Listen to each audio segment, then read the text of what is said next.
Io sono nato a Venezia solo per dire che sono veneziano, perché all'età di 4-5 anni sono venuto via, ho vissuto 5-6 anni a Treviso, poi in un paesetto della Romagna medievale delizioso, poi a Bologna e poi sono andato ai soldati e via, perché ho avuto un sacco di residenze.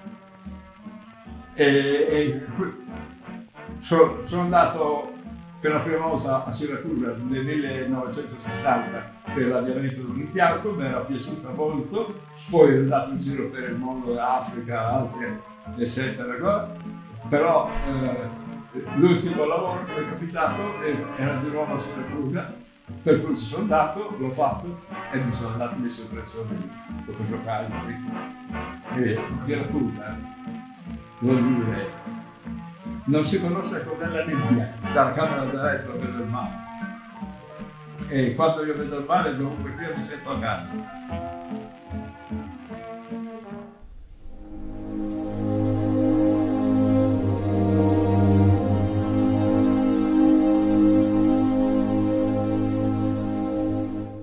Un altro episodio che mi ricordo bene ed è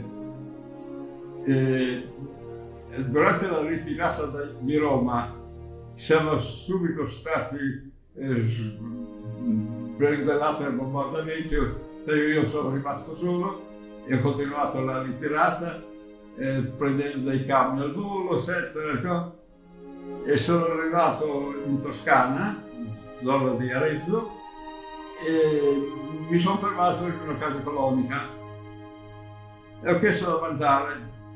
Me l'hanno dato e pagato. Poi dico, mi stendo perché avevo viaggiato tutta la notte, era giorni che non dormivo, nel fienile.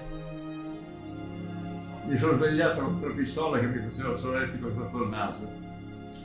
E vabbè, erano partigiani e mi portano con loro su, ma a un certo momento la strada era stanza. Dico, ma come avete fatto a trovarmi? Si è venuto a vestire il contadino. Eccoci. Io non credo di essere così, non sono neanche riuscito a tenere il collo al pollo, ma quella volta lì l'idea di minare la casa, se si può, per farla salzare, l'avrei fatto, perché bisogna essere pigliati dello stato puro per fare cose del genere. E sono stato prigioniero 2-3 giorni. Tra l'altro poi litigavano fra di loro, quello che mi aveva catturato lì si sono menati in una cosa indegna. E poi la sera, alle famose 5 della sera, dice, vedi che è ora che ti fuciliamo. E va bene. E io pensavo, vabbè, questi sono cosa sono per me? Sono franchi tiratori, perché i borghesi armati durante la guerra è il francotiratore, che normalmente dovrebbe essere ucciso sul campo. Adesso hanno preso me, hanno diritto di spararmi. Si è schierato il protone davanti a me. E io non le preso neanche in considerazione, avevo una fotografia della loro mia fidanzata e la guardavo. E che la guardavo così e dicevo, porca miseria, guarda, mia povera madre che aveva perso il secondo genere in bombardamento a Bologna e adesso perde il primo. Poi guardavo la fotografia e insomma, porca miseria, ecco. Mentre ero così, c'era una collina con una montagna che salivo lì, è venuta su una piccola frana di massi, e c'era uno di loro che era venuto, era simulato e stava arrivando giù. Si è fermato l'esecuzione e portava l'ordine per la banda di spostarsi. E quindi il comandante, che era un ex paracadutista, mi ha fatto mettere la mano così che non trovava, mi ha fatto i complimenti e poi mi ha lasciato andare e mi hanno dato un biglietto in cui diceva che ero un partigiano in missione, una cassa quadretti. Tra l'altro, l'ultimo pensiero prima della fucilazione era, va bene mia madre, va bene la mia fidanzata, ma adesso,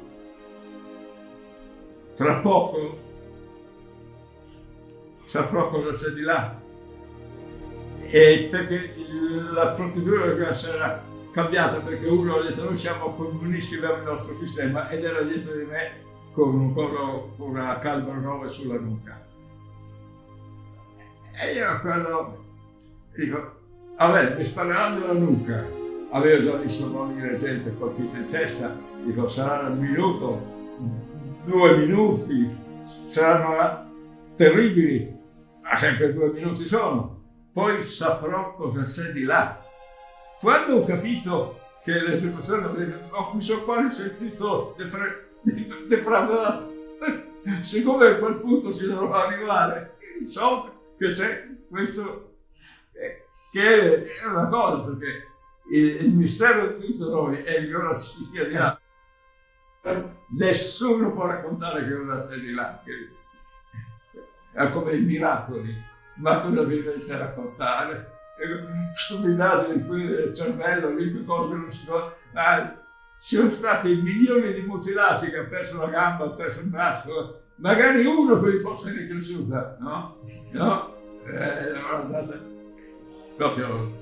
Poi ho conosciuto la religione musulmana, vabbè, lungi da me, ho pensato, mi sono fatto 7 Ramadan io, 7, no, vediamoci, non ho seguito il digiuno prescritto da Ramadan, però avere la responsabilità di una raffineria come era quella, allora ero direttore della raffineria di Biserta, dico, che era condotta da 350 zombie a cui parlavo e mi guardavano con le pupille opache, perché la terza settimana del digiuno è un dramma, perché il Ramadan consiste nel non mangiare, né bere, né fumare dall'alba alla fine, al tramonto.